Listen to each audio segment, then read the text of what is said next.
यहां पर जल्दी से एक जानकारी देते हुए देखिए, राहुल गांधी ने सदन में तो अपनी बात नहीं रखी विपक्ष की ओर से, लेकिन उनकी ओर से 10:32 पर सोशल मीडिया एक्स पर ट्वीट किया गया। वो लिख रहे हैं कि वक्फ संशोधन बिल मुसलमानों को उनके व्यक्तिगत कानूनों और संपत्ति अधिकारों से वंचित करने का हथियार है। ये बिल संविधान पर हमला है और ये आरएसएस, बीजेपी और उनके सहयोगियों की ओर से मुसलमानों के खिलाफ साजिश है। राहुल गांधी ने एक ट्वीट किया है। ये कदम सिर्फ मुसलमानों को निशाना बना रहा है, लेकिन भविष्य में इसका इस्तेमाल करते हुए अन्य समुदायों के खिलाफ भी हो सकता है। यह बिल संविधान और धार्मिक स्वतंत्रता के अधिकार आर्टिकल 25 का उल्लंघन है। ये भारत के विचारों पर हमला है, ये कह रहे हैं राहुल गांधी, और साथ ही बता रहे हैं कि वो किस तरह से स्ट्रांगली इसको यहां पर हम आपको दिखा रहे हैं। बड़ी खबर राहुल गांधी की ओर से ट्वीट किया गया है और उनकी ओर से यह बताया गया है कि वक्फ संशोधन बिल मुसलमानों को उनके व्यक्तिगत कानूनों और संपत्ति अधिकारों से वंचित करने का हथियार है। अंकित,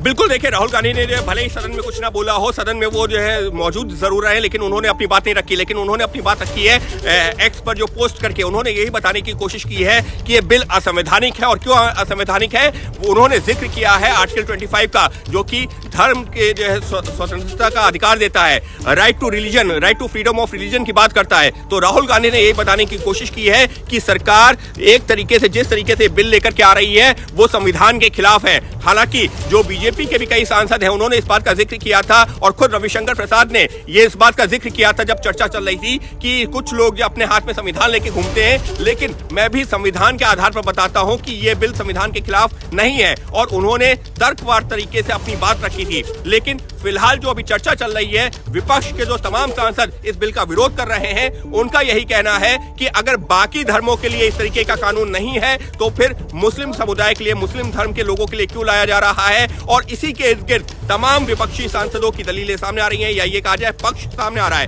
वहीं जो सत्ता पक्ष है वो क्लॉज बाय क्लॉज, यानी कि जो इस बिल में 44 प्रावधान है, उसमें से जिसमें 14 जो है में अमेंडमेंट भी किया गया है, यानी संशोधन किया गया है, उसके आधार पर बता रहे हैं कि ये बिल किसी के खिलाफ नहीं बल्कि एक आम मुस्लिम के पक्ष में है। अंकित, हमारे साथ बने रहिए।